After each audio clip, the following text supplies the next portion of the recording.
got, you can't buy. It resides between my eyes. Walked through the fire, came out better on the other side. See, life's like a beach if you find the sailing right now. I feel like 100 grand. You are listening to Inspired Insider with your host, Dr. Jeremy Wise.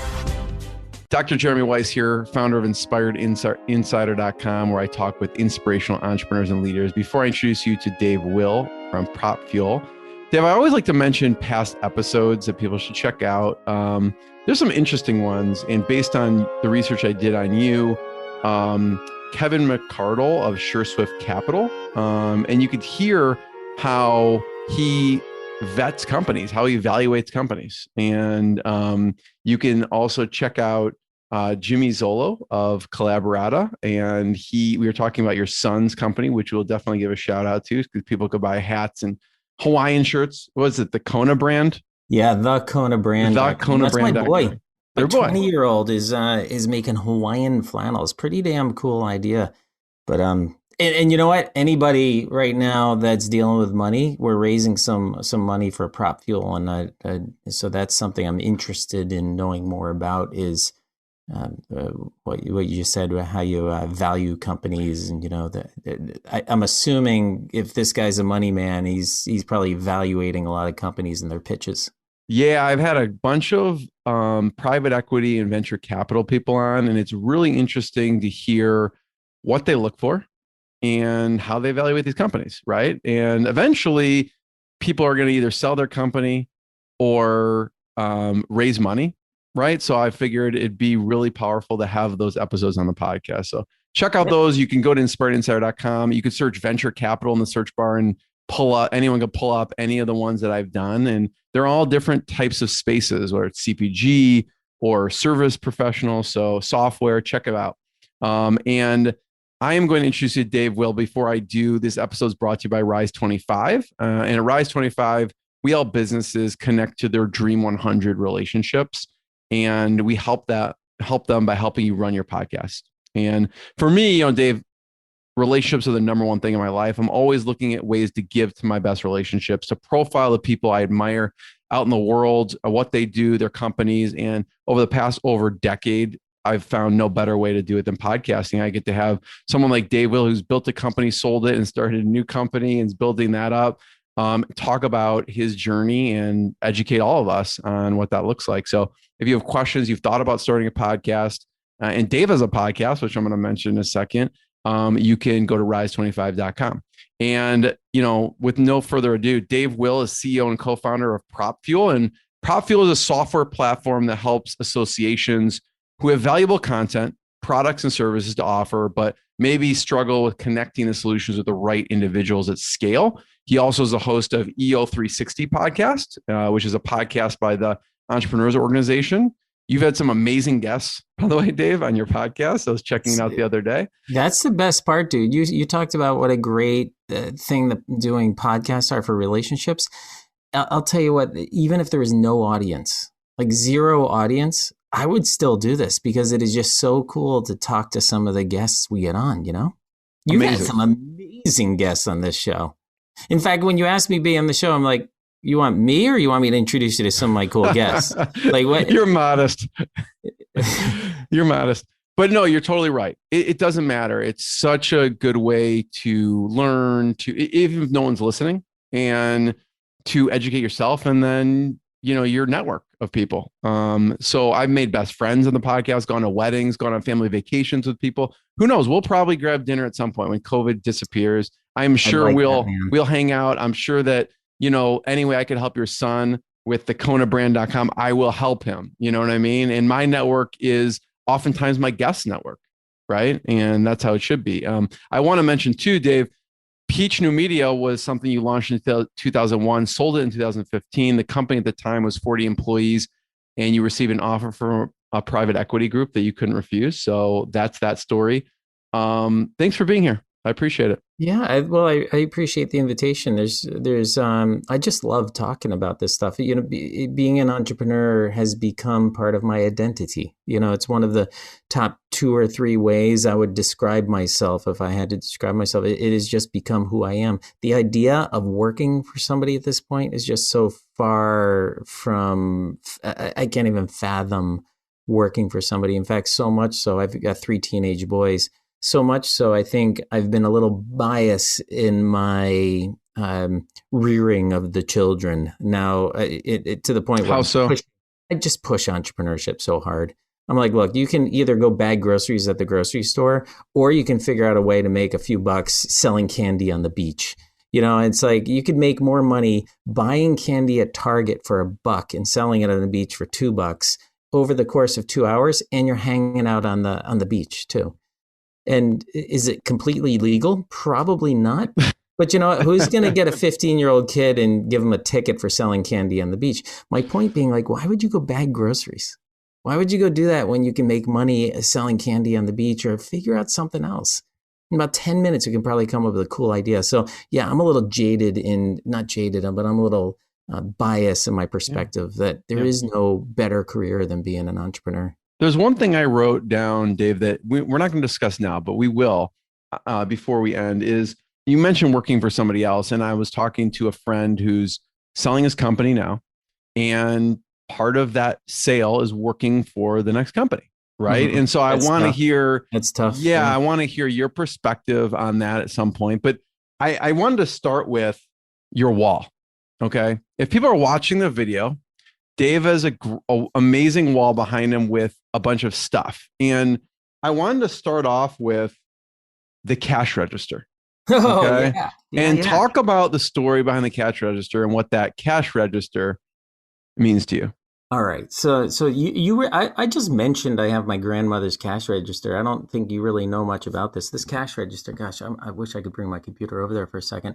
I don't want to unplug it for fear of what that would do to a recording here. But that cash register, so that's from, I want to say it's from the 50s. And when I was growing up in the 70s, I visited my grandmother in Mount Vernon, New York, which is just outside of New York City. Not a great town. And her husband, she's a German immigrant. My grandfather's an Italian immigrant. He owned a shoe shop.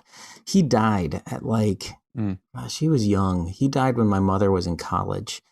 And my grandmother I don't think she had any insurance. She had to figure out a way to make a living. So she actually started a health food shop I think it was the late 50s. Wow. She started a health food shop and had a little retail store. And that was her cash register from the retail store that sold health food. So I remember as a kid in the 70s, before she retired, I'd go in there and I'd play with the cash register and I'd eat her gross little honey hard candies. And all these gross health food stuff back in the 70s. It didn't taste really good, but the best thing in there was like these little honey candies that I would have. I think it was just actually hardened honey was all it was. So that cash register to me is a symbol of fortitude. It's a symbol of a woman in her 40s that went out and started a business. Just imagine everything that an immigrant goes through, where she came over here and I think she was 17 or 19 years old from Germany. And because I think this is right after World War I, when all the soldiers came back to Germany, and there's just no economy, nothing there for women, no future. So she came to America. And, it just one thing after another. And this was just another journey in her life, was starting a store and getting it to the point that gave her a pretty darn healthy retirement. That's amazing. So that's that cash register. Did they say why they came, Dave? What's that? Did your grandparents say, first of all, I'm sorry to hear about your grandfather at the time. Did they say why they ended up coming here? Well, I never met my grandfather. I appreciate your condolences, but from what I hear, he's pretty cool. He's, an overweight Italian, spaghetti-loving, cigarette-smoking shoemaker. So, I don't think he really was setting himself up for a long, healthy life. Did they say why they came over here? Opportunity. That was it. Just Mhm. opportunity, man. It was like it just off. It is today too, but America is the land of opportunity. There's just so much that can happen here, and there's so much. Yeah, so that's why they came over. Yeah. There was nothing for them in Italy, in Germany, in the early mid 1900s. She was the Whole Foods of Mount Vernon, right? She was. It was. I can still smell the store. I can see the containers. Just such an amazing memory from my childhood. But that cash register is a strong symbol to me of entrepreneurship and fortitude. I love it. I love health food, so I'm sure like some people would cringe at it. I would actually enjoy it so much that I have got a kegerator for my office that has a keg, fourth of a keg of kombucha that comes out of the tap. So I love that stuff. So I'm sure That's interesting. You said kegerator. I wasn't imagining kombucha was going to be the next thing. That exactly. People are saying they like get excited and then they immediately are bummed out and say like, "What are you thinking?" So. The second thing on your wall I want to talk about is the sign behind you. Talk about the sign. If you are looking at the oars, that sign. Yeah, so this sign back here, I just got that for Father's Day this year, and from my youngest son who's 15, and it says, "Walk slow, smile more," and it's been a mantra he's been hearing me preach since he was a baby, and so there's a little history to that. Do you mind if I take us back a little bit? I want you to take me back. You don't know this. It's interesting you picked these things out to talk about, but that mantra right there, walk slow, smile more, is a very meaningful value of mine. That's one of what I consider to be one of my top 3 personal core values. I was working for a company called SAP. Now, this is before I was an entrepreneur. I was in business school at Penn State. I was in between the 2 years. I was an intern, and I went to work at SAP in Boston. That's where I was living most of the time, and where I also live now. And I remember on the way out, so fast forward now through the end of the internship, and it was fine. It was interesting. I really wanted to work for them one day.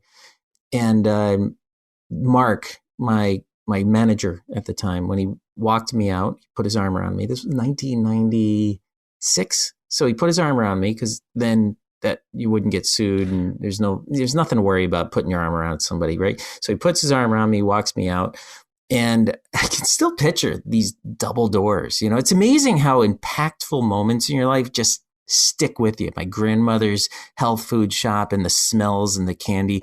No, this is another similar moment in my life where I can remember the double doors, walking out of this big office complex, what I would consider to be, it's like where people go to sit in cubicles to die. It's like this cubicle mountain. It's a mountain of office buildings all filled with cubicles. Anyway, so he's walking me out this door, and he says, Dave, nicely done this summer. Before I let you go, there's a bit of advice for you. I want to encourage you when you're walking through the halls. I encourage you to walk faster and smile less, because perception is reality. I was like, that's awesome. Like, here I am, I don't know, 25 or something, 26, 25. And this guy's giving me some really, really good advice to how to succeed in the corporate world, which is walk faster, smile less. It's perfect because you don't have to be smart, right? It doesn't require talent. Anybody can do it. You just have to know to do it. It's like my kind of thing. You don't have to just do it. Just smile less, walk faster. And like, totally nailed it. Great advice, Mark. Thank you. And I go off to a career after business school. And ultimately, like, I get fired 3 years later because I just cannot, Jeremy, I cannot walk faster and smile less. It just goes against the core, the nature of who I am as a person. And by the way, walk slow. So this became my mantra. And ultimately, I started a business on one of the core values of this business, Peach New Media, was walk slow, smile more. But something I want to emphasize, walking slow doesn't mean literally walk slow and be careless, don't care about stuff. Quite the contrary, actually.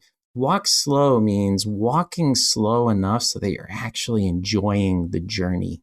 Walking slow is about smelling the flowers along the way, because I'm a true believer that if you don't enjoy the process, if you don't enjoy the journey, there is no end. The end that we all picture off in the horizon, just doesn't happen. Or if it does, you're miserable on the way there, and you're probably going to be miserable at the end because you've trained yourself to be miserable. So walk slow, smile more, man. It's all about enjoying the journey and enjoying life, because that way the destination just doesn't matter as much. That is so cheesy. I didn't realize how cheesy that sounded until I actually heard myself say it. But I'm telling you right now, I believe in that. I've taught my kids to believe in that. My son gave me that sign for Father's Day this year. So that's the impact it's had on him. I love that. I'm still working on that, Dave. I need to just enjoy the journey more as opposed to the outcome. We all do, but don't get me wrong. We also get wrapped up in things. And like I think about right now with PropFuel, I think about selling the business. Don't get me wrong. Like I don't want to come off as holier than thou. It's like I still think about selling the business, and I have to remind myself, like very, very clearly, I have to remind myself.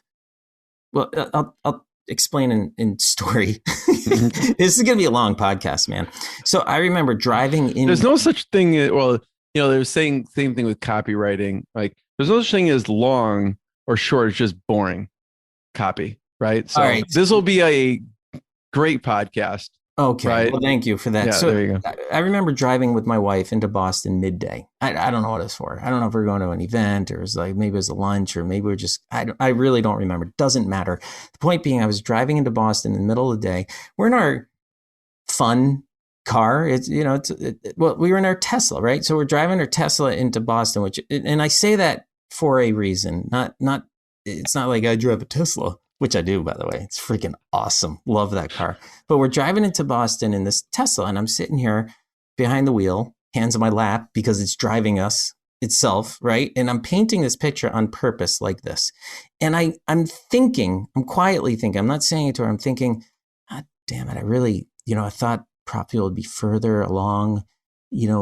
I wonder, if I could sell the business today, what would I sell it for? And, I'm processing like, why haven't we made it further yet? And then like a ton of bricks hits me. What would I do if I sold it today? Like, what would it mean to me if I sold this? Let's just say I sold it for $100 million, right? By the way, it's not worth $100 million. Let's just say I sold it for $100 million today, an outrageous amount of money. What impact would that have on our lives financially? It's insignificant. I'm gonna get a bigger boat, like maybe a bigger house. I don't know. Like our house is fine. We have a boat and that's fine. We have a fun car. That's fine. Like we're paying for college. Like my finances are fine. So having $100 million in the bank isn't going to do much more for me, right? It's a good exercise to go through, but yeah, keep going. I like it. I know. So the money thing, it's like, it's not for the money, right? So then what's the next thing? Okay. So I wake up tomorrow, sold my business today, $100 million, like a stupid amount of money, right? What many of us would call FU money, right? So we got this FU money in the bank now. What do we do tomorrow? Assuming we're not working for the company. What do we do tomorrow? And I'm thinking there's not enough shows on Netflix to fill my days. Nor do I have the ability to watch that much. So what would I do? Now I could come up with cool things, but the fact is I'm kind of digging building PropFuel. It's like, why am I in such a rush to sell it? I got it, so I have to remind myself every now and then, wait a minute, stop. You're digging this. You're enjoying it. Don't jump to the finish line. Don't skip all the middle chapters of the book just to read the last chapter. Like, this is fun. This is the best part. Zuckerberg said once when he was offered $775 million from the guy at Yahoo, I forgot his name. Isn't that funny? Nobody knows the Yahoo guy, but we all know Zuckerberg. So Zuckerberg was offered $775 million and he said, no, I'm good. So the Yahoo guy comes back and he's like, okay, I'll give you $1 billion. Like, this is all true story. He comes back and says, I'll give you $1 billion for Facebook. Zuck's like, oh man. And so his team says to him, Zuck, maybe we ought to take this seriously. Like, maybe we ought to consider this. And Zuck's like, why? So I can go out and start another social network? Because I kind of dig the one we have. Now, I've translated that in my own words, of course, but basically Zuck's like, I'm kind of enjoying doing this. I don't want to sell it. even for $1 billion. It's a good exercise to go through if you have a company. If you don't have a company, I mean, you could go through this exercise mentally by going out. For instance, Dave, you go out, someone goes out, they could buy a $1 lottery ticket. And what that makes you think about is not that you're going to win the lottery, but what would you do differently in your life, right? If you got all of that money, what would you do differently? And then why not just do it now, right? If you're going to, oh, well, I don't like I'd work for a different company. Well, maybe you should start looking for a different company now, right? Great question. That's how I see that. And it kind of goes into, so when you sold the company, what did you like before you sold it? What did you think you were going to do? And then what happened after? Oh my God. That's a great question. By the way, going back to your last, I'm going to answer that in a second. Yeah, go ahead. I have a friend, his name is Joe Polish. I belong to, he's like kind of one of these. I know Joe Polish. Yeah. Oh, you do? Mm-hmm. So he has this group called Genius Network, and I belonged to it for a little while. But he has this philosophy, very modest name, isn't it? Genius Network. I belong to Genius Network. It's really difficult to get into. Just write a check. So, but anyway, he has this philosophy that, I don't know if a philosophy, but a kind of a way of thinking about things. He's like, what would you sell a finger for? What would you sell an arm for? What about your ability to walk? And he's like, okay, so all of those things have a value to them, or maybe they're priceless. So why is it that we feel so poor if we don't have money in the bank? Like, we got all those things that are so valuable to us, all the way down to a thumb, right? Like, what would you take for a thumb? Like, I don't think there's any money on the planet that I'd be willing to give up a thumb for. I mean, that's one of the only things that differentiates me from a monkey, right? I think. Like maybe a pinky. Anyway, so I just thought that's an interesting perspective. Well, puts you want to hear something funny? Yeah, go ahead. Here's something funny. When I sold, or when in the months leading up to selling Peach New Media, this is back in 2014. I sold it in February 2015. So late 2014. Late 2014, a little hiccup with the speakers there. I think I got this now though. So late 2014, I'm thinking about, there's about to be a significant sum of money coming into the Will family. And it was, it wasn't 100%, but it was there was enough likelihood so that I started daydreaming, right? I started dreaming about, okay, what are we going to do? Like, what does this mean? Like, what's it going to feel like? Jeremy, would you believe I actually thought that I would no longer get stressed out in traffic? Like, I really thought, honestly, like this was going to solve. That's what you thought. That's hilarious. It's like you with the kegerator. That was not what I was expecting you to say. Oh my God. Anyway. I thought I'd be driving in traffic. I'd be like, I have nothing to worry about. Like, who gives a shit about anything else? Because now, like, we're good. Like, there's nothing to worry about. Yeah. So stupid, because the money hits the bank, nothing changes. No, that's not completely true. A little bit changes. But from a perspective of life, and certainly from a happiness perspective, nothing changes. I could see that mindset of like, I'm going to be less stressed. I could totally see that way of thinking. And there's a marginal amount of reduction in stress, marginal.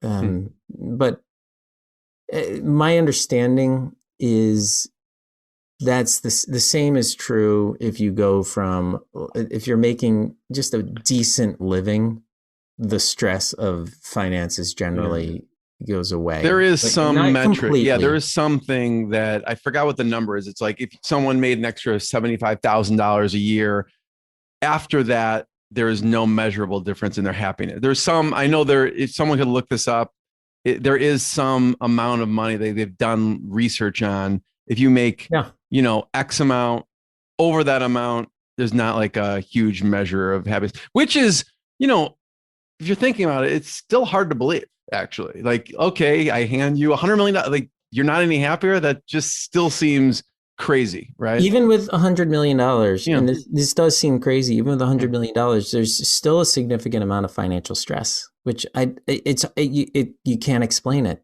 It's just, I think it's baked into us. I remember the day after I sold the company. I was driving up. We live in the Northeast. I was driving up to go skiing with some friends in New Hampshire, and I remember checking my Vanguard account over and over and over and over and over on my phone, as safely as I possibly could while I was driving, and we got up his Valentine's Day, and it was like the next day.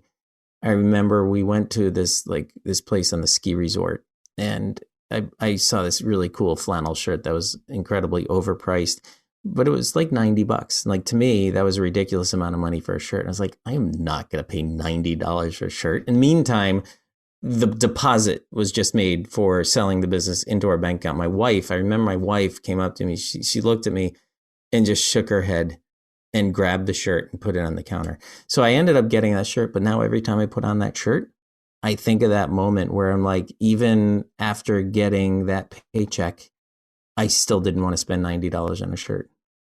Yeah. So yeah, not much changes.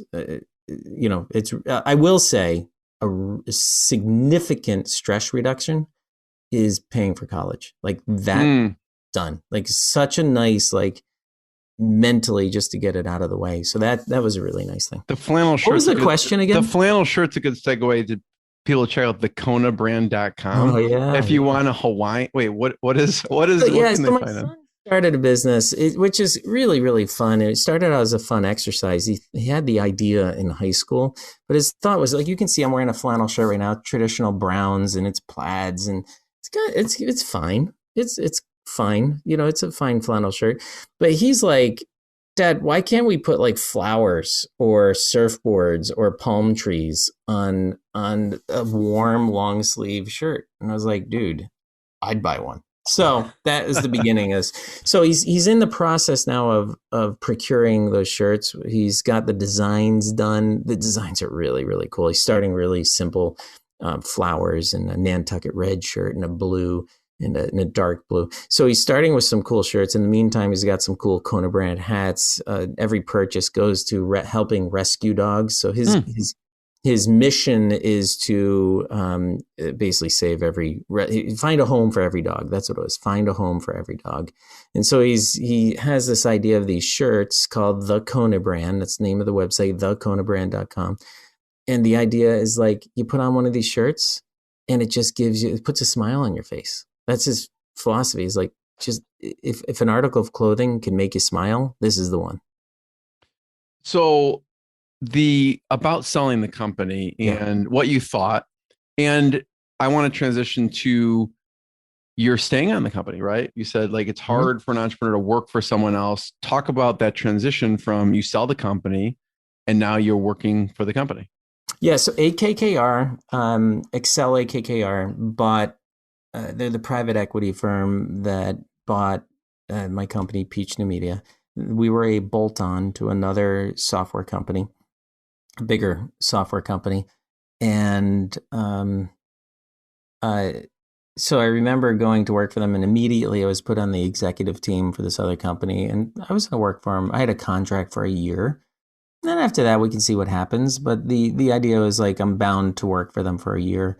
And I remember sitting on I want to say, like, 6 months into this, I was on I don't even know what I did. Like, I have zero memory of that first 6 months. I think it was just all transition stuff. And it was fine. It was interesting. It was fun to transition to business and make sure nobody was panicking. And very, very, I don't think anybody was let go. We might have let go maybe one or two people related to finance and HR kind of thing. But so this was, so 6 months in, I'm sitting on the executive team meeting. We're on this little one-day retreat. And the CEO mentioned the company values. And I stopped for him. I was like, I'm so embarrassed, but can you remind me, like, what are our values? Like 6 months in, I was like, can you just remind me what are our values? And she looked at me with such disdain and disappointment. I was so embarrassed not to know our values. She's like, you don't know our values, kind of thing. And I was like, I'm really sorry. I don't, what are they? And, and then I think she said them, but then somebody else, thank God, spoke up and was like, Krista, I'm sorry. I don't really know the values either.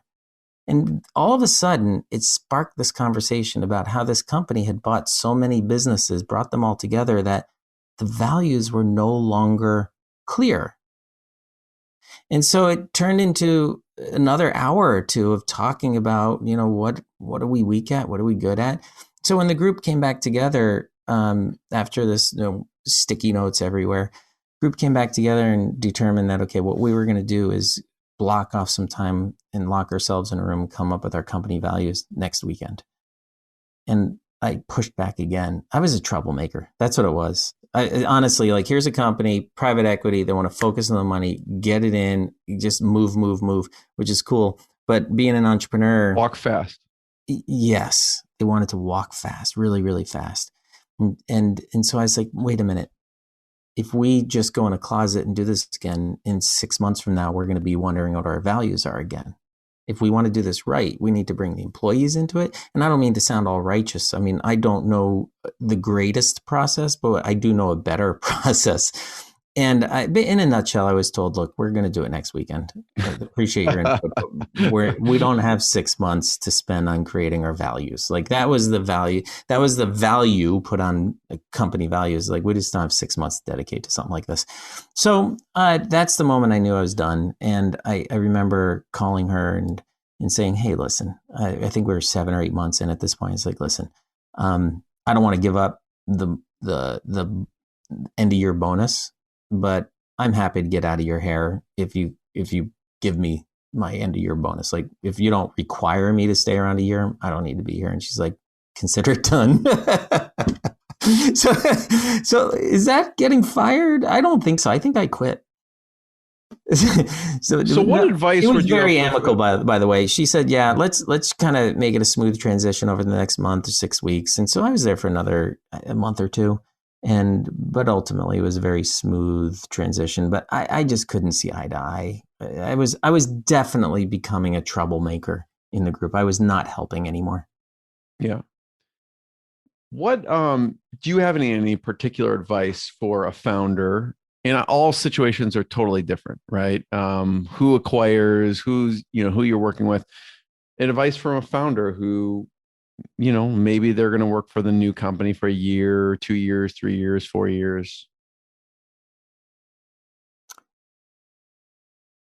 Any advice? I think there's just so many different situations. Like, I think there's a lot of people that actually look forward to working and taking their baby and bringing it through the next stage being work for a company. So I don't think every situation is like mine. I think there are a lot of situations like mine. Forgive me. I don't think I have any advice because, again, I think everything's so different. What I will say is, in the acquisition process, right? When you're looking at who to sell to, like if you've made a decision that you're going to sell and you have a few different lined up, that wasn't our scenario. In fact, we were cranking along expecting to stay who we were. They came to us asking, it just happened. We had 2 private equity companies come to us at the same time. So that worked out nicely because we kind of pitched them off each other.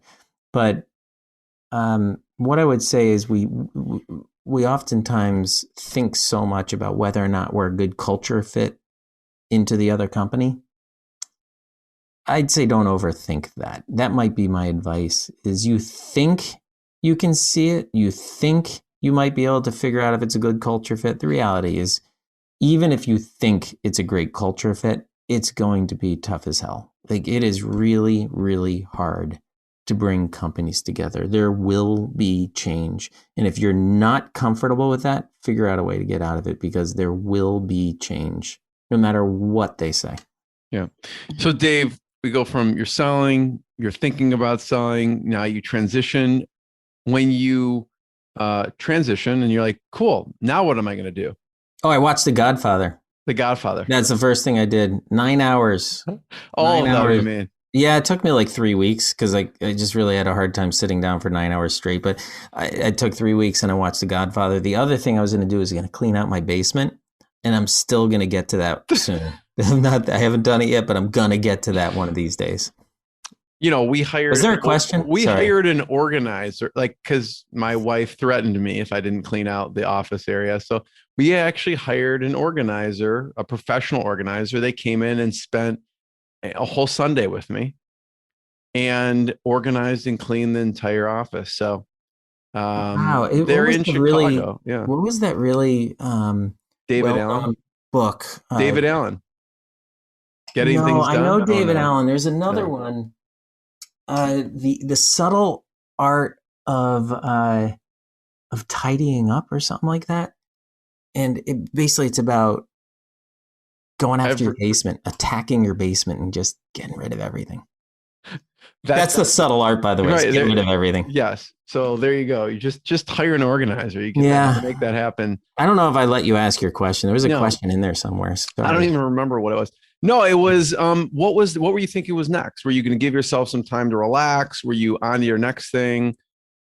Yeah, well, what I wish I did was just took a year and did nothing.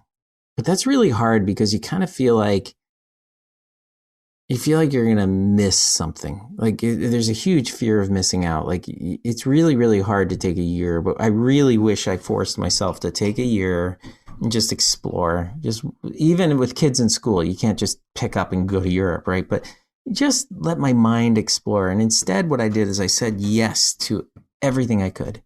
Like board member of local organizations, did more with the Boy Scouts, which I'm heavily involved in. I just did everything I could. And I found myself running around like a chicken with my head cut off, purposeless. Like I didn't have one thing I was working on. I just was working on all these, like a bunch of little things. And I was busy every day. And what was I doing, Jeremy? I have no idea. So maybe that's exactly what you needed at the time, you know? I don't know. I look back on it, I don't feel like that's what I needed. It didn't feel good. You know what I did? All of a sudden my calendar emptied and I filled it with just shit. Like everything I could put into it, I just filled it with that. Can I swear on this? Sure. All right, because I already have a few times. You're good. I'll stop. I will consciously put a filter on if I have to. But I just filled it, right? I filled this calendar, this bucket with stuff just because it was empty. And it's not supposed to be, so I filled it. I wish I could go back in time. In fact, I have to do a do-over sometime. When I sell PropFuel, my next step will actually be to shut down, take a year, say no. Because do you remember when we were kids, not you and me together, but generally speaking as kids, we would get bored. And what happens when you get bored as a kid? You do crazy things. Like you might be bored for a few minutes and then all of a sudden there's a box in the corner. Next thing you know, you're on a spaceship flying out to Mars, right? It's like your mind just finds ways to fill the void with creative, interesting things. And I didn't let myself do that. But that's what I did wrong. What I did right was and I kind of lost track of time, but over time, I would have an idea and I'd pursue it for a month, asking questions, talking to people, and then I'd let it go. Because oftentimes these ideas, I'd run into a wall and be like, okay, do I care enough about this to want to like break through that wall or not? And I didn't for all of them. And then and every time I went to my current partner, Cameron, who was my CTO at my last company at Peach, I go, hey, Cameron, I got another idea. What do you think about this? Like a website or a platform to find jobs for interns. That was one of them. Hey, Cam, what about this one? A swag company site with focusing on birthdays. He's like, oh my God. He just went back to work. He had a job. And I was like, so I went to him with like 5 more ideas like this. Every time he was like, just go back to The Godfather. And so finally he came to me with one idea. I was like, I'm in. That's great. So the point is the idea didn't really matter much. All that mattered is I had Cameron with me, my right-hand man, my partner that I built PropFuel with our current company. It started as his idea. Here's the funny thing. When you start something, I wonder how many people listening have had this experience. But when you start a business, and this was true with my first company too, when you start a business, the idea doesn't matter because it's going to morph and change so much to the market demand. Like you might start with something, but then for us, every 3 months we pivoted another 15 degrees until finally we're just pointing in a completely different direction. Like what we are today is not at all what we were 4 years ago when we started. So anyway, that's my little diatribe on what did I do after. I want to talk about that for a second, morphing, because one of my favorite parts of your journey, Dave, is how Walmart plays a role. How did you know that? I do my research. That's crazy. Like that's pretty good. My dog does my research for my podcast. He's never gone that deep with somebody. That goes way, way back. That's impressive. I wonder where that is. I do remember. Well, anyway, we don't need to go there. But yeah, go on. No, I just want you to tell the story because you discovered. That kind of I think led you to a certain niche, right? Yeah, totally. In Peach New Media. Yeah, my God, that's awesome that you found that. So, by the way, you're giving me too much credit. I didn't discover Walmart. My partner at the time, my first company. So I started with another guy named Rick, and he was a mentor and a friend, and that was my first company, which was the early days of Peach, and it was basically just a web conferencing reselling company. Like it wasn't even called Peach. It's called Boston Conferencing. And sounds official. And everybody's like, why? You work outside of Boston? I was like, I know, but it's like Boston Consulting Group. It's like huge. So it does have that ring to it. So we were pretty big on consumer goods. Like that was our niche. And we were selling web conferencing to tired old sales executives. That was like our segment. That was our market. And just to help them, this is in the early 2000s, to help them get into like the new way of communicating with their sales teams around the country.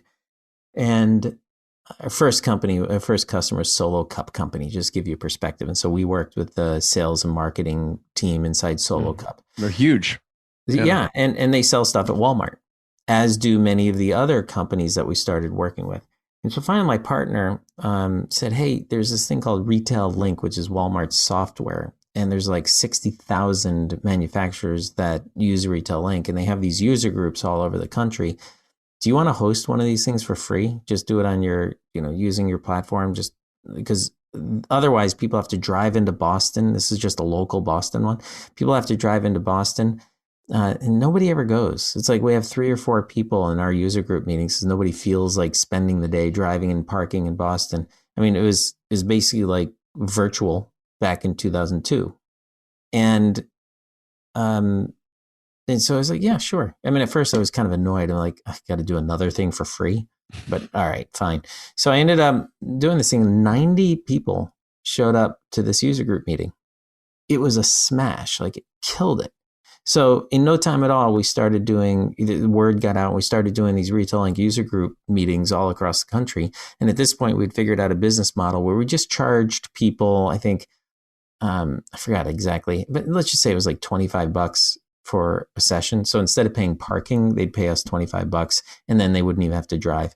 So $25 to get into a user group. They paid us directly. We built websites to access the recordings and the meetings and all that. So basically became a learning management system that we had built. It was a one-off specifically for the Retail Link user group, which is a Walmart community of manufacturers.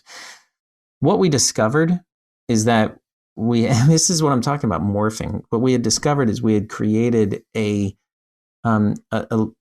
learning site. We didn't even know the word learning management system. We didn't know what that was. I don't even know if that was a thing. What was the internet at that point? Just give people perspective of what was popular on the internet at that time. Like, that's a good question. Like MySpace. I don't even know. I guess so. Facebook wasn't around, and Apple really wasn't doing anything on the internet at that point. I don't think, other than like they had iTunes, but that wasn't even the internet. WordPress didn't exist. I mean, right? I mean, Yeah, it's really interesting. I don't think the concept of learning management systems existed. Now, I could be wrong there. Maybe it was in the early days. So we had kind of stumbled into this concept of hosting and distributing educational content from a website. And we also had stumbled into this idea of a community of people all focused on a similar cause, otherwise known as an association. So what we had realized is that the Retail user group was actually an association of manufacturers focused on the Retail software. And so we applied that concept and went to the what's called American Society of Association Executives. It was the Association of Associations. And we figured we'd go and buy a booth there and just see, what do we have here? And so we started selling this concept of, hey, we could build a website where you could host educational content. You want us to do that for you? And at this point, people are shipping out tapes and CDs. That's what associations were doing at the time. And they're like, yeah, we'd love to put all our stuff on the internet and let people access it. And so we ultimately figured out how to do that much better over time and set up these sites much faster. We rebranded as Peach New Media, and voila, that over the course of over 14-year. Boom. Yeah. 10 overnight success after 10 years. Yeah, boom. 14 years later, we sold it. You know what I love about this is that you really found this community, this larger community, right? In this case, Retail Inc., and you solved a pain point for them, right? And that's what you did. You went on to solve a pain point for this community, and in the same, you kind of stumbled upon solving that pain point for other communities, right? Yes. Yeah. Yeah. Now, yes. I mean, instead of community, the word we were chasing down, because we had really changed our focus at this point to focus on associations, or probably more accurately, member-based organizations. That's kind of what an association is. It's a member-based organization. So Dave, PropFuel, original idea versus now, because you said that has morphed a few times. So originally it was a recognition platform, like good job, PropFuel, hey, good job. And it was just a way for employees to give each other a pat in the back. That was at $25 a month. And we had a beta with a whole bunch of friends and their businesses using it. So that was the original idea. It did not work out so well. We discovered that pretty quickly. We were pretty agile in terms of creating a test, putting it out there, seeing if anybody bit. Nobody really bit. So ultimately, and we still do some of that, but ultimately it turned into, I'm going to fast forward. I'm not going to take you through the journey of how we got to where we are, but ultimately we found our way back to working with associations. Primarily, we're working member-based organizations, but it works. We actually have a fair number of our original corporate customers as well. It's a conversational engagement platform. And what that means is it's a way of connecting with large groups of people at the individual level. So we all know our customer base. We all know our in the case of associations, they're members, 30,000 members maybe for a typical association. They know what their membership as a whole needs, right? They know that you could send out a survey and find out what percentage of your members need this and that. What they don't know is what Jeremy needs. Not only that, but what does Jeremy need right now? And that's what PropFuel does. PropFuel, through a conversational engagement, we have this process: ask, capture, act. So it's like a marketing automation platform that sends out emails with a question in it. People answer the question. Based on how they answer the question, this is the beauty of PropFuel, is what happens after people answer a question. All of these actions come to life. And so you have all these workflows that it's like lighting a firecracker. The light is the question, the wick is the person's answer. And then as soon as that wick comes, it explodes with actions. And the actions are show people a landing page, write data back to the database, send them an email, there's tag them in the database. And there's all kinds of things that might happen after somebody answers a question. But here's the beauty. Now we know something about them, and we can give them a relevant message. You specifically, we can give you specifically a relevant message. And then that starts a dialogue back and forth between the individual and the organization. So now, rather than organization talking to personas, organizations are talking to people, actual people. And that's what PropFuel does. PropFuel allows you to create these one-to-one connections with people at scale. It's awesome. It's just awesome. There's no other platform that I'm aware of that does this kind of thing. So people say, who are your competitors? I'm like, well, I guess kind of HubSpot, but we're more complementary. You're not going to get rid of HubSpot. You're just going to tack us on to use as a way to create a different connection with members. You're still going to broadcast shit out there. Like, you're still going to send stuff. So anyway, that's my long-winded messages to what our value proposition is. It's about I want to hear, connection. Dave, your favorite example. But before I do, like, it's funny because when I look at Peach New Media, I'm curious if anyone told you this when you started PropFuel. When you look at Peach New Media and now you're doing PropFuel, it makes perfect sense to me. I'm like, oh, they're a software platform that helps associations, connect the dots or whatever. I wondered if you would have, if you went to someone at the time, go, we want to help, recognition.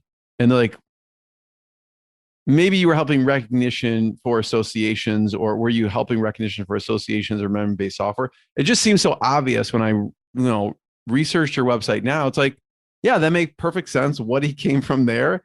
And now he's kind of, it does. I don't know what happened. You know what I mean? We were smoking something and just decided to go. Honestly, I think we were kind of burned out on the industry, and we're like, let's just do something different. Yeah.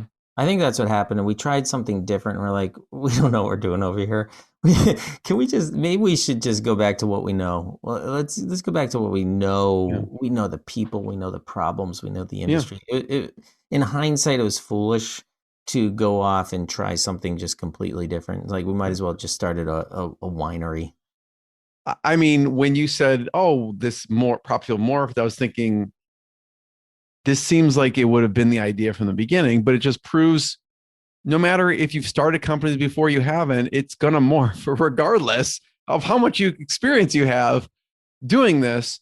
What is one of your favorite examples of a company using PropFuel? Oh gosh, there's so many. Here's one I think is really easy to understand. And because I think this applies both to companies, organizations, and associations as well. Association brings on it, and there's like a whole bunch of different use cases, from member acquisition to losing customers or losing members of an organization and trying to win them back. And the best way to do that is to ask them a question to get some context. What's going on here? And then based on what you learn, now you can really have a connected conversation, a relevant message with them. Here's a good example. Like, somebody joins an association, or somebody joins your company, either as an employee or as maybe a customer. So I'm trying to make this broad. With an association, what'll happen is you join an association like the national, let's just say you're into Matchbox cars. National Association of Vintage Matchbox Cars. There's an association for everything. There's an association for everything. It's unbelievable how many it does. So the National Association of Matchbox Car Vendors or something like that. So you decide to join that association. What they will do in most cases is send you an email with a ton of things that they're doing. Their conference, their webinars, their educational events, their exchange where you can sell Matchbox cars, everything, their community where you can talk about your Matchbox car, everything. And they're going to dump it like a dump truck into your lap. And maybe you eat it up, maybe you don't. Maybe you have the filter to go through it and figure out what's interesting, what isn't. What we'll do with one of these organizations, instead of dumping this into your lap, we're going to send a question to you that says, hey, we're so glad you joined the Matchbox Association. But before we go any further, tell us, why did you join? And then it might have some multiple choice. Because remember, I told you, associations know their membership. So they could tell you like the top 5 reasons. What they want to know is, Jeremy, why did you join? Because based on why you joined, that's going to impact our next conversation or the next element of this conversation. Oh, You joined because you have a whole bunch of Matchbox cars you want to offload. Oh, check out our Matchbox exchange. Oh, you joined because you're looking to acquire Matchbox. Oh, you joined because you're looking to clean up your Matchbox. I don't know. So based on how you answer, you give them the right next step. And so what we'll do is over the course of the member's first year, the customer's first period of time, you send them questions on a weekly or monthly basis or periodically over the course of the year to make sure that they're actually getting involved and doing what they should in the first year. So you've got them locked in for life. So that's an example of how organizations are using PropFuel. Ask, capture, act. It's asking questions, capturing context, and taking action on it. Yeah. No, I love it because you could tailor their experience and they have a better experience because you're tailoring it and giving them exactly what they want as opposed to just kind of shotgun approach and throwing everything at them. And like you said, you probably build out they build out these email trees or decision trees like, okay, they answer this. They already kind of know where to point people. They already have the resources. So, you know what? Marketing today is done on clicks and opens. We're looking at transactional behavioral data to try to predict the future. Right, we're trying to predict what they want, and there's some value to that. I'm not putting that down. There's real value to that. But wouldn't there be some value to just saying, "Hey, Jeremy, what do you want?" Like here's an example, and then I'm going to stop talking about this because I don't want to beat a dead horse here. You walk into the doctor's office. The receptionist gives you a piece of paper. Usually, you fill out this form. Do you ever remember the pictures of the human body? Where does it hurt? And you're like, X right here. My hip hurts because I'm 50. And so you need to circle a level of pain, 8. And so you're kind of filling out the data, right? That's the data. We have all this data about people. And then you walk in, they take your blood pressure. And I don't know what else they do, but they're looking they at weigh you or something. They weigh you. Yes. So they're getting all this data. But then the doctor walks in, he's looking at his clipboard, he's looking at the data, it's important. But what's the first thing he says to you? Tell me what's going on with you. How you feeling? What's going on? Why are you here? Like it's contextual. So now he's starting a conversation with you because what matters as much, if not more than that data, is what you say to him next. Well, Doc, my back's been killing me. Or, Doc, this weird snapping is happening when I walk. Something's going on in my hip. Or, Doc, I get this lump. Like stuff like that matters a hell of a lot more than your heart rate. Anyway, so that's what PropFuel does. We are that doctor that walks in and asks a question. Yeah. I want to hear, Dave, about one of the most obscure business associations that you've heard of. But, you're speaking my language. My background is as a chiropractor. My background is in biochemistry as a chiropractor. So I totally, people fill out a laundry list of things, but when you ask them what's going on, it sometimes has nothing to do with what they filled out on the form, right? They go, I've had 7 surgeries and this and that. And I'm like, whoa. And they're like, I actually have headaches. I'm like, okay. So you don't know what's going on with someone that day, even looking at past history, right? So are there, just to give people an idea of all the different, like you mentioned the Matchbox this year, what other obscure associations just blew your mind, even though that you are, just an expert probably at this point of all the various associations out there? Well, you know what? I vaguely remember this one. Here it is. The International Fainting Goat Association. But in looking for that, because I couldn't quite remember the name, I typed in Goat Association, and it's stunning how many goat associations there are. National Pygmy Goat Association, Nigerian Dwarf Goat Association, Spanish Goat Association, Pakistan Goat. I mean, that's just goat associations. And those are here's one, Iowa Meat Goat Association. That's an unfortunate one. But I can tell you some of the more normal associations are still quite obscure. I mean, the number of hospice associations is really, really interesting. One of our clients is the Coin Laundry Association. It's an association of laundromats, basically.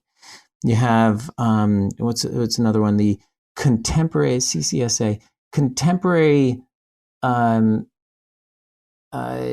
Ceramic Society of America, CCSA. Contemporary Ceramic Society of America is these little ceramic stores.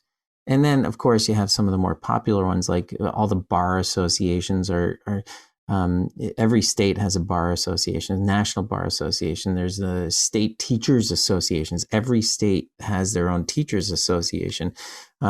We work with the Air Force Association, obviously a big one. So there's some that are very obscure and fun to come up with, like the Matchbox one. I really don't know if there's a Matchbox Association.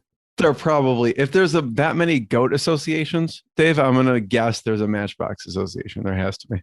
I'm looking right now. Yeah. Actually, Bay Area Matchbox Collectors Association. There you go. National Association of Matchbox Collectors.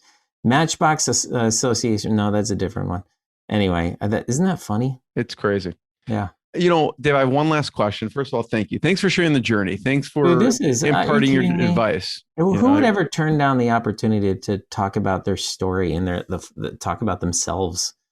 My God, this is like the best date ever. What else do you want to know about That's me? a new quote on my website. The best date ever. Before I ask the last question, I want to point people towards PropFuel.com. Check it out. If you do, like you were mentioning with Dave, there's so much you can learn. Dave, I don't care if you're an association or you're a business. People should check out the site just to see what you've created. And especially if you are an association, obviously check out what PropFuel is doing, because, going through their value proposition is just clear. Who they're serving is clear. The problem they're serving is clear. You go to the services, the different services they offer, provide a value and a pain point for member-based, associations. So check it out. Check out what they're doing there. That. Thank you. Yeah. And we do work with some. Really, our target audience is the niche. It's the associations, but we do work with some corporations. And the methodology of ask, capture, act is universal. It works in just about every situation. You know why? Because it's how humans interact. You go to a cocktail party, you ask a question, you capture, you listen, right, and then you take action on it. It's an exchange. And all we've done is turn that exchange, the conversation, into a process. Yeah. So check out PropFuel.com, check out other episodes of InspiredInsider.com, and check out Rise25.com. Last question, Dave. I have to ask this question because you mentioned it in the very beginning before we started recording. And, one of the most powerful things is curiosity. So I need to close the loop. I'm so curious what this is going to be. I'm dying to know what you're going to ask. I have no idea. Yeah. You mentioned the very beginning about Mets game and the lizard. And so I made a note on the pad in front of me. If anyone could see that, this is my notes that I have for this interview. That's all. But I wrote down Mets game and lizard. So oh my God. I need to hear about that. The way this came up is I was telling you, I went to a conference once where I learned it was a sales session, and basically we're talking about selling using stories. And you really should make a list of stories that are entertaining or interesting. And over time, you'll have an application for just about every one of them. This is one that I never really found an application for, but it sure is a fun story. How long do we have, man? This is because honestly, okay, I'm going to tell the story because it is so fun to tell a story. You can hang up now. If you're, go on to the next podcast if you're not interested. Listen, we've already opened the loop. So if you don't want to hear about Mets game and lizard, you can hang up now. Okay. I'm so glad you already gave all the credentials and all that stuff, because this one's okay. So here I am just out of college with my buddy Dave Bonanno. So I'm 50 now, right? So this has got to be 25, 27 years ago, something like that. And we were living in Boston or Connecticut. He was in Connecticut. I was in Boston. And he calls me up and he's like, "Hey, you want to go to a baseball game?" And I'm thinking Fenway or that actually, I don't know what else I was thinking. I was just thinking, sure. It's let's go. Come on up. And he's like, "Actually, no, let's go to Shea Stadium in New York." And I'm like, all right. So just, because that's what you do when you're 23 years old. You just jump in your car, sure, I'll pick you up in an hour and a half. So I get to his house, pick him up. We drive to Shea Stadium. And I think the reason was because the tickets were so cheap. So we get to the parking lot, we buy these tickets $12.75 for the nosebleeds. And so How long is the drive?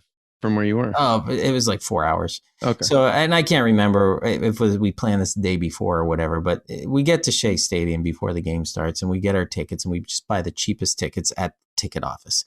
And they were $12.75. I remember that very clearly. And they were $12.75. So we go into Shea Stadium. We walk up those ramps you walk up in these stadiums, and it's like never ending ramps that you're walking up, and there's crowds of people. And finally, like you can see almost all of New York City off in the background.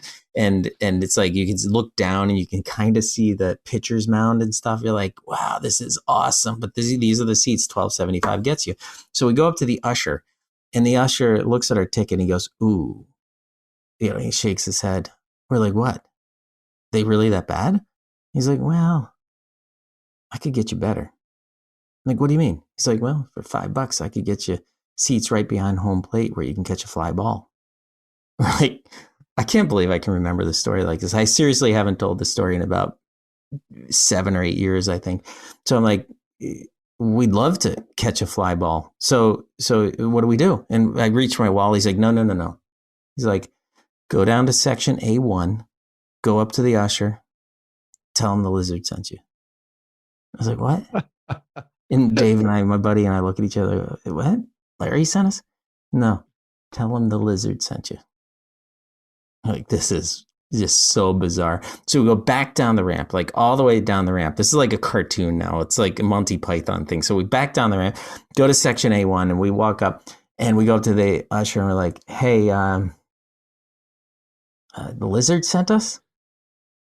And the guy's like, he rolls his eyes like, you want to see that guy? And he points to the other entrance for A1. You know how like these things have 2 entrances? So the other one is, see, I told you, dude, you made a mistake asking the story. Not at all.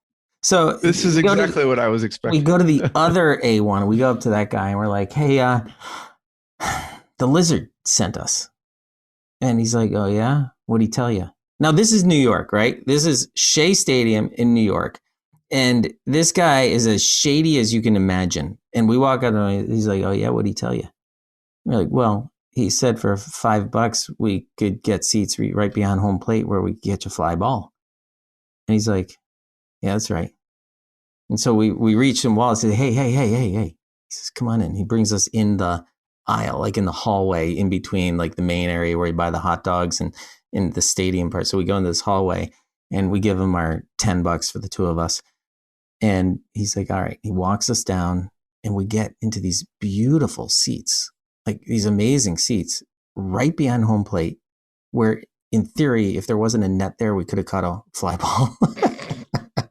So, but we had these amazing seats right behind home plate for $12.75 plus $5. So we're loving this game. Like 10 minutes later, another usher walks up. He's like, hey, and he points us out like nobody else. He points at us. He's like, let me see your tickets. And we both look at each other and we pause. And we're like, shit. Because these tickets do not go to these seats, by the way. And we don't know what to do. So I'm just like, hey, the lizard sent us. Like, I had no idea what to say. I'm just like, hey, but the lizard sent us. Just hoping there was some. And the guy's like, all right. And he walked away. The people in front of us were dying laughing. Like they must have experienced it because they're probably season ticket holders. They probably experience the lizard every week. But somehow the lizard had quite some pull at Shea Stadium. So needless to say, we enjoyed the game. We didn't catch a fly ball, but it was a phenomenal game. Awesome seats. So that night, I don't know where I slept. I don't know if I went back to Boston or spent the night in New York or what, but I remember having a dream, and I'm not making this up. This is a true story. Every single piece of this is a true story. And that night I had a dream that I had asked out this beautiful girl. You know, I was a bachelor. I was 23. I was horny. And so I asked out this beautiful, beautiful girl, and we went out to dinner, and I still didn't know anything about girls at 23. And I remember, this is a dream, by the way, this part's a dream. And in my dream, I remember going out to dinner with her, and we sat down, we had dinner, and then I reached my wallet. No wallet. I didn't know what to do. I was so embarrassed already. I said, excuse me. And I go up to the, what is it, maitre d'? Is that what you call a guy like at the front of a fancy restaurant, maitre d'? I feel like that's a hotel. Think so. Anyway, go up to the guy I wearing know a what you fancy mean. suit, the guy that takes your money and seats you and all this. Like, listen, I'm on a date, forgot my wallet. I don't know what to do. But the lizard sent me. And in my dream, I actually used that line, the lizard sent me. And he's like, no problem, sir. We've got you covered. That's the lizard, man. I love That's it. the story of the lizard. So if ever you're in a pickle, well, I probably wouldn't Well, try I'm it. just wondering if you go back to the stadium. I Yeah. mean, they were probably pretty Is there old, a legend of the so- lizard? Yeah. It's really interesting though, for talk about entrepreneurship. I mean, there's some organized scam going on there and they weren't making big bucks. It's like $5 here, $5 there. There's probably just a couple kids that figured out they could get their beer money for the night. Though, I mean, also, like, they saw an opportunity. Maybe those season ticket holders never show up so that they can just take someone from the nosebleeds, make their dreams come true, and sit behind the home plate. Yeah, that's a steal. He probably could have charged 10 a piece or 15 a piece, you know? So funny. So that was probably a little bit of a longer story than you were expecting when I told you I had I didn't know if I had an expectation. I had no expectation when I queued you up with Mets game and lizard. I did not know what was coming next. I gotta say that story though, that is probably one of my favorite stories to tell because it brings me back to a time in my life that was just so carefree where somebody calls you like, yeah, why wouldn't I drive 4 hours to see a baseball game when I don't even care about baseball? Like, yeah, of course. But I mean, there's a lot of, even though it's meant to be a fun story, there's a lot of lessons, like connections are everything, right? I mean, you could be in the nosebleeds and one connection takes you right behind home plate, just one connection. And I always feel like we're one connection away from whatever, like your son's one connection away from getting amazing advice for, the Kona brand. We're all one connection. So the lizard, he was a hell of a connection, man. I knew the lizard. In entrepreneurship too, Dave, it's like, sometimes you're just, God, I'm in the nosebleeds, and it's just like one tweak to get to the front row. You know what I mean? One tweak. Mm-hmm. So anyways, thank you. Everyone check out PropFuel.com. Check out more episodes of the podcast. If you've stayed this long, you deserve it. It's a long one, dude. Thank you. Oh my God. Thanks, everyone. Oh my God. Thanks, Jeremy. Thanks, Dave. What I got, you can't buy. It resides between my eyes. Walked through the fire, came out better on the other side. See, life's like a beach if you find the sand. And right now, I'm feeling like 100 grand.